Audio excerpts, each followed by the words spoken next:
Sobrang ganda. Oh, wow! Nakakasilaw! Actually, nung binigay niya sa akin, sabi ko sana kondo na lang. Congratulations are in order for our very own Khaled Karen. And of course, she is about to embark on her dream wedding weekend a la Bridgerton in Northern England, guys. And the Frances Libiran lang naman ang gagawa ng kanyang dream wedding gown. And of course, the tux of Luke. Thank you so much for sharing with us your love story and keep inspiring. Diyos ko, Lord, eto na nga ang katuparan ng aking mga pangarap. Wait, Jervy Khaled, we've known you, we've seen you grow up, and we're so happy for you. Thank you Genuinely. po. Thank you, mga kapatid. Wait lang, ano nararamdaman mo sa moment na to?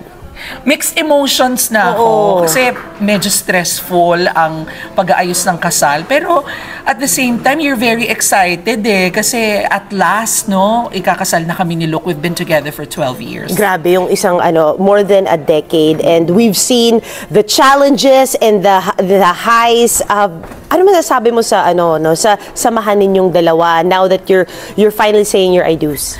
I think pinagtibay na ng panahon. Si Luke parte na ng pamilya namin. Ako rin parte na rin ng pamilya niya. At saka, totoo pala yung kasabihan, mga kapatid, na I cannot live without you. Yung hindi ko na kayang mabuhay nang wala siya. Yung kailangan ko siya sa buhay ko kasi mahal ko siya.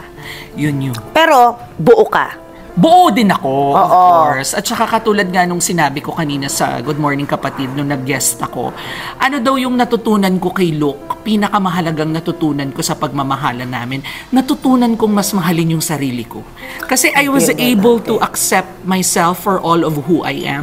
Lahat ng flaws ko, lahat ng mga pagkukulang ko, and of course may good side din yon, yung mga best things about yourself, na siya mismo tanggap niya kung sino ko, bakit hindi ko tanggapin yung sarili ko. So, yun yung natutunan ko sa pagmamahala na. Sa ilang months ka nag-prepare for the wedding with Luke? Last year pa siya nakabook kasi medyo strict sa England eh. So, kailangan mag-book ka ng venue like at least a year before.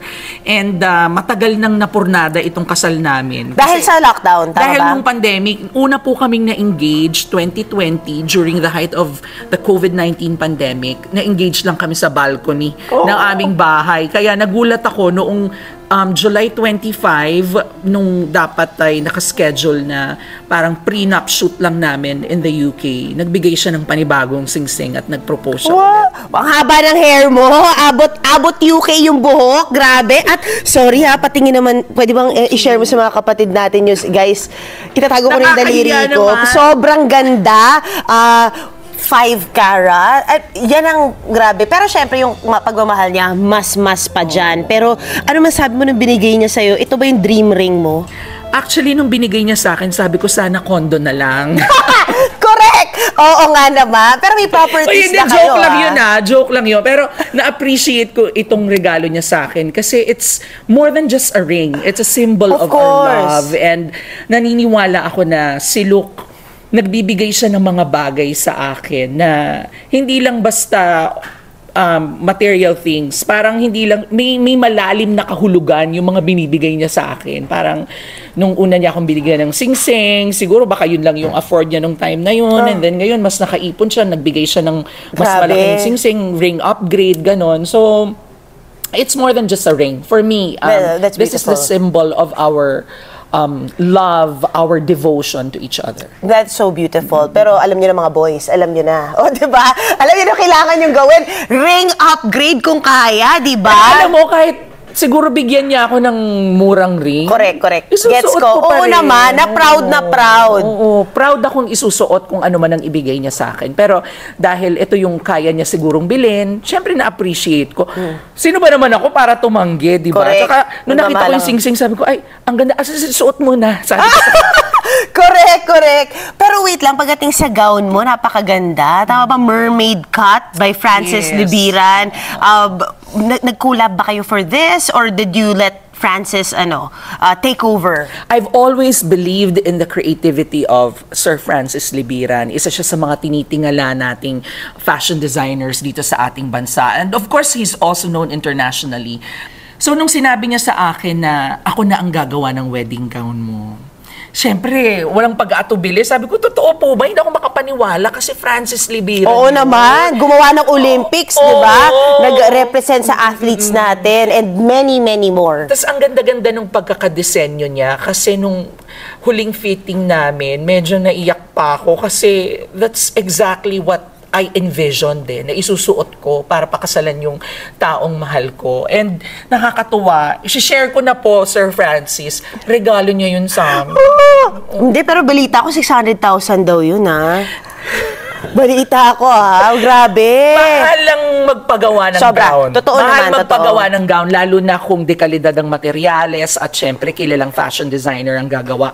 Pero ako, more than the price, yung utang na loob ko kay Sir Francis na gawin yung wedding gown ko para sa dream wedding ko at ibigay niya yon bilang isang regalo. At hindi lang po yung wedding gown ko yung gift niya, pati yung isusuot ni Luke. Grabe! Oo. Wait, it's gonna be a tux. It's gonna be a very beautiful suit made by Francis Libiran. So, we are Libiran bride and groom. Wow! Sobrang ganda. And syempre, pati yung venue, napakaganda. Para, guys, ito, papakita namin sa inyo. Roll, charot. Pero, alam mo na nakita ko, para it took my breath away. Pride and Prejudice, The Crown, lahat na Bridgerton! Oo, Bridgerton! Grabe! Paano mo nahanap tong venue na to with Luke? Actually, nung nagpaplano kami ng wedding ni Luke, ang tinanong ko sa kanya, saan mo gustong ikasal? So ako naman, syempre gusto ko dito sa Pilipinas, pero syempre wala naman po tayong same-sex marriage here in the Philippines. Wala pa. And we could have done it in the British Embassy, pero kasi parang ang sinabi sa akin ni Luke, yung pangarap niya ay ikasal sa hometown niya in Northern England. So no naghahanap kami ng venue, naalala ko yung isa sa mga best friend niya, doon ikinasal. So, it's on top of a hill. It's overlooking a bay na napakaganda. So, sa tuktok po ito ng isang hill. So, ang ganda-ganda-ganda nung view. It's really breathtaking. And then, the hotel itself was built during the 1700s. Ay, wow. Sobrang beautiful. Sobrang ganda nung venue. At saka, it's really a popular wedding venue sa United Kingdom, sa North England. We're so happy for you and all the things you've checked in your bucket list. Honestly, not just for you, but of course for the Filipinos, for the community. And syempre, no, sinabi mo nga kanina na parang wala pa to sa Pilipinas. And I do hope, honestly, that itong wedding mo would inspire. Alam mo yon na marami rin sa community natin na talagang baka, alam mo, magkaroon ng dream wedding na ganito. I think more than anything, yung kasal namin ni Luke siguro, pagpapatunay siya na kahit sinong tao, pwedeng magmahal. Pwede mong mahalin ang kahit sino mang gusto. At pwede kayong magpakasal dapat kahit sino man kayo. Kahit saan, ano man ang gender ninyo. Of course, kung kasal ka na, hindi ka pwede ikasal ulit. Correct. Pero ibig ko lang sabihin na pwede kang ikasal kahit sino man ang mahal mo sa buhay. Dapat may kalayaan tayong gawin yon. Dapat meron tayong karapatan legally na gawin yun. Kasi yun ang dapat. Naniniwala po ako na dapat pantay-pantay ang karapatan ng lahat ng Pilipino, lahat ng tao na if you wanna get married, kahit pareho pa kayo ng kasarian, pwede namang mangyari. It doesn't have to be a religious ceremony. Kung bawal yun sa relihiyon ninyo, ay nirerespeto namin. Pero sa mata ng batas, dapat lahat tayo pantay-pantay. And I hope yung pagmamahalan namin ni Luke, hindi lang siguro sa kasal, no, yung relationship namin ni Luke, magbigay inspirasyon sa mga members ng LGBTQIA+ community na love wins at posible ang beautiful, long-lasting relationship sa mga posible ang beautiful and long-lasting relationship sa mga taong katulad namin. Kasi ang daming mga taong medyo skeptic pagdating sa pag-ibig eh. Pag miyembro ka ng LGBTQIA+ community, sasabihin nila na parang, walang magmamahal sa'yo, peperahan ka lang niyang lalaki, hindi magtatagal yan. Pero merong mga relationship na nagtatagal at merong mga relationship na totoo.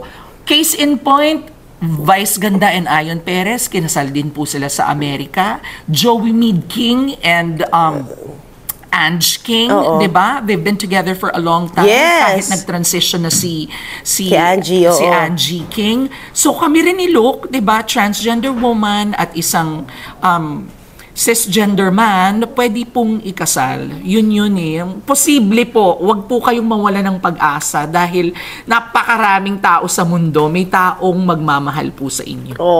And I'm sure maming naluha dun sa statement mo na yun. Tagal-tagal nang hinahangad yan, di ba? Pero ipon-ipon lang kasi iba yung iba yung budget. Iba naman ang budget, pero hindi naman po kailangang ikasal ng Ingrande. Pwede rin daw sa British Embassy. Kung kayong dalawa gusto nyo magpakasal, 5 lang ang guest ninyo, basta I think meron kayong 2 witnesses, pwede kayong ikasal. At kahit saan man kayong, kahit saan nyo gawin yung reception ninyo, kung saan man ang venue, basta masaya kayo.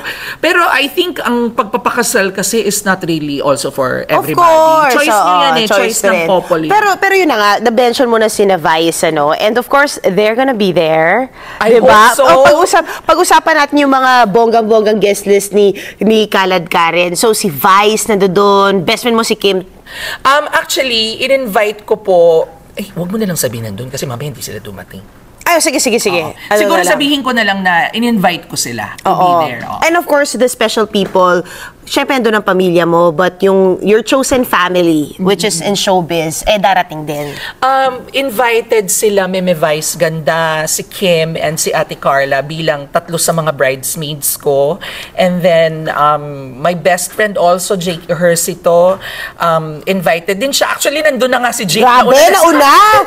Sana all! Oo. At saka, marami pa po kaming mga malalapit na kaibigan, mapa-showbiz man o hindi. At saka po yung pamilya po namin na nandun. Would it be a big wedding? I mean, marami bang guests? For an English wedding, marami na yon. Pinoy guests? Pinoy head count? For an English wedding, malaki na po ang wedding na 100 people. Wow, So, 100 people yung ine-expect naming magiging guest po sa kasal namin. And of course, very Pinoy question. I'm so sorry. What's next? Will you have kids? Are you where is your relationship headed with Luke after settling down? Actually, hindi pa namin talaga alam kung saan kami dadali ng tadhana. Ang importante lang magkasama kami. Okay. Yun yung Makasal important. kayo. Wala pa kaming plano to have kids. Kasi siyempre, siguro kung nabubuntis ako, 5 na anak namin.